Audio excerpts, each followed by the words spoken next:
So which Taylor guitar would you choose if you had to pick between the GS Mini, the 214 CE, the 417E, and the 322ER? Did I say those right? Hold on.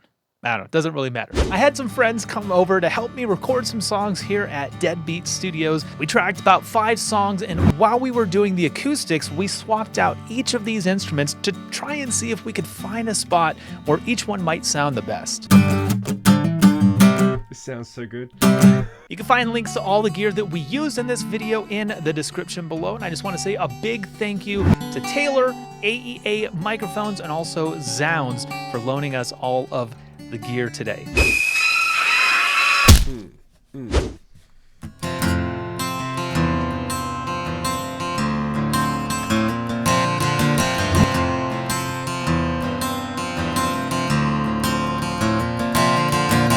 Yeah, so this one's the 214. You remember? I needed to look. You got Yeah, it. no, Right. well, I got it written on the floor. There's 4 of them here, and I can't tell. 214. Yeah. This one I thought sounded best on finger picking. Yeah.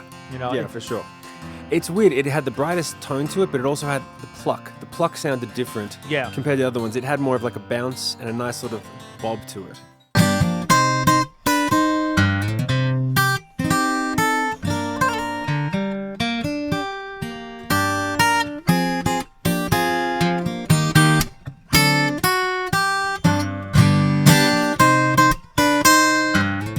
It's a thinner sounding guitar in general, less body, and like that's kind of what I would want in finger picking, at least in a track.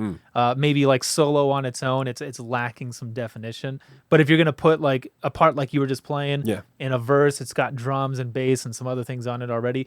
That's gonna cut through better than something I'm gonna have to EQ out all the honkiness and all the mids. And you said that before we started that like all that stuff you're going to cut out anyway for that kind of song. Yeah. So you pick a guitar that has all those wonderful attributes, and then you choose a song where you really don't need them. You're going to slice them out anyway, so you just pick the right guitar. Yeah.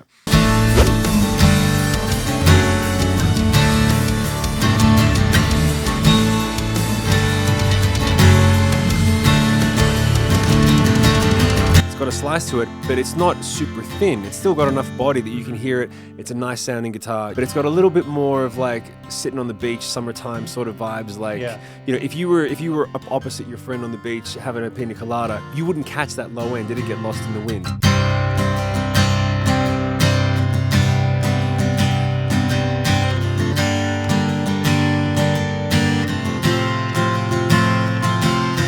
This one, you look like it's a ukulele that you playing. You're what, 6'3", 2? 6'3". 6'3", yeah. So that thing looks tiny on you. This one sounds a little more cardboard boxy. Yeah. But in the best way.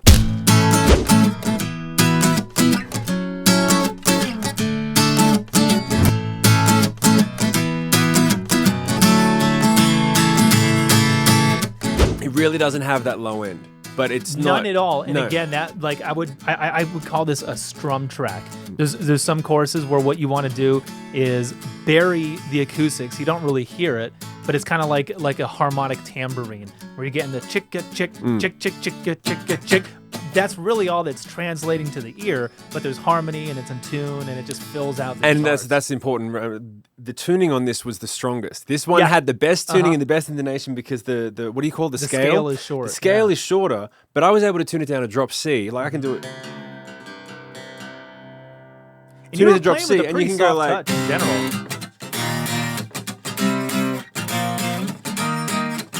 Like I'm smashing those, and they're still in when especially if you're in the studio and you're paying for the studio time. Those that tuning time, it adds up, and it kills the vibe. I remember making my records, and when my guitars would go out of tune, you'd be like, "Yeah, man, we've been looking forward to this song. This is the part," and then 20 minutes of tuning, stop, start, stop, start. It just kills the vibe.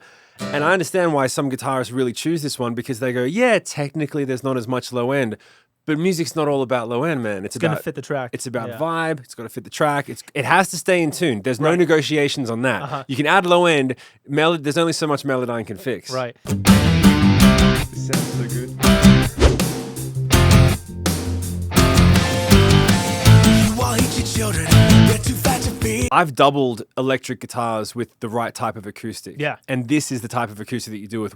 You match it perfectly, but when you get the palm muting and the attack, the chunk chunk, chunk chunk, having that doubled with the electric is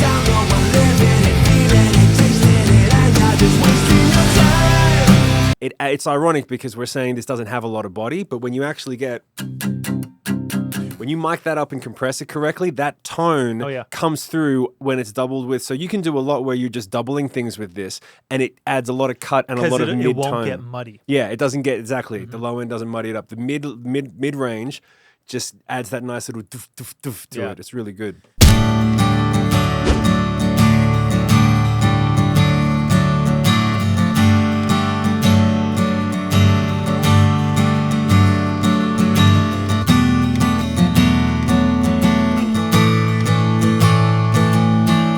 This one I thought had the most body to it of the four that we brought in. Yeah, you'll get it. I know that you could technically tune it faster than me. Just give me a second. No, you're doing a good job. Fuck you, talking down to me like that, you prick.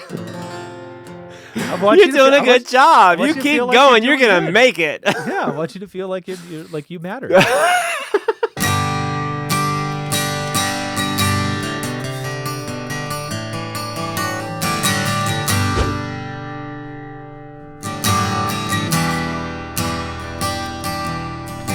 Like nothing else is in the mix, maybe single guitar and vocal.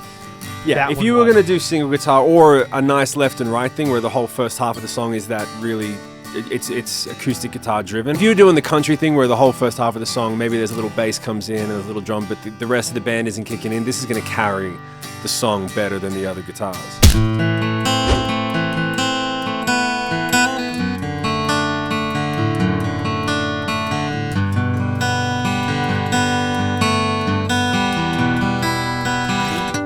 This one was the sharpest sounding.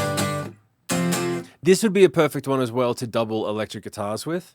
If you were doing that chunk, this has got that real sharp attack. The percussiveness comes through heavily on this.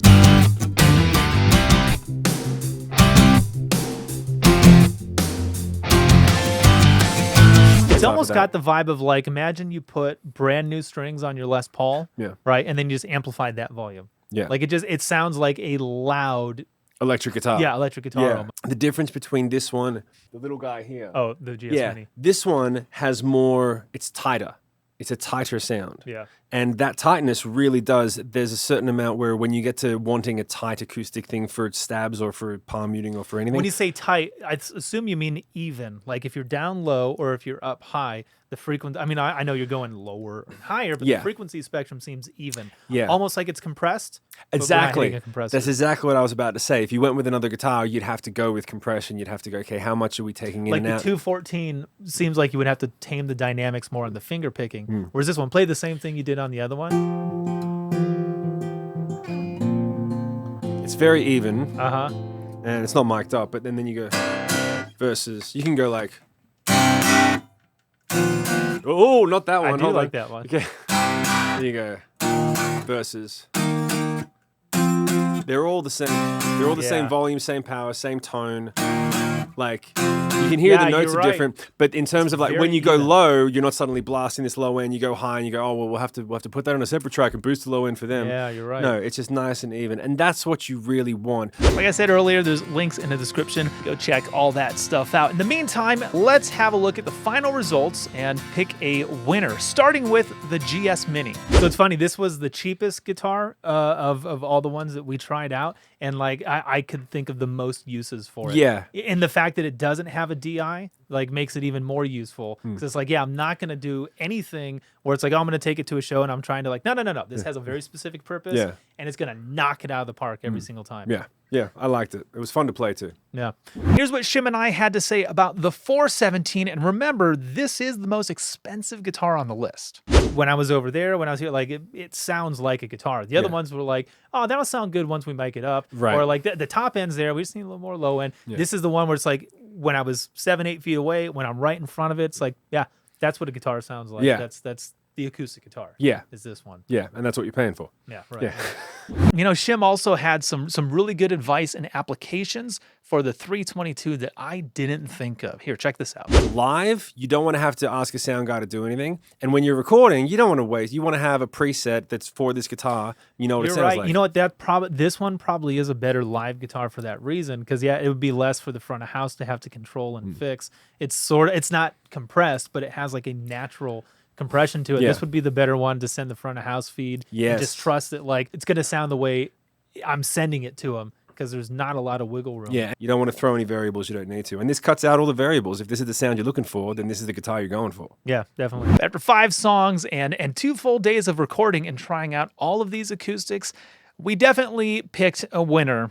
I think you figured out who that is by now. Of all these 4 guitars that are here, if I had to choose one that's just gonna like sit on the wall as the studio guitar, it would probably be this one because for what I would use it for, it's going to sit in the track the fastest without me having to touch it and fix things, you know? So like, I think this is the studio guitar. Yeah, it ticks all the boxes. Yeah. So I kept the 214 and the GS Mini, and the other 2 you see them on the wall behind me. We'll be sending those ones back. And while I'm sure that they are nicer guitars and maybe even better playing guitars, which now that I think of it, you know, we didn't even touch on that in this video at all.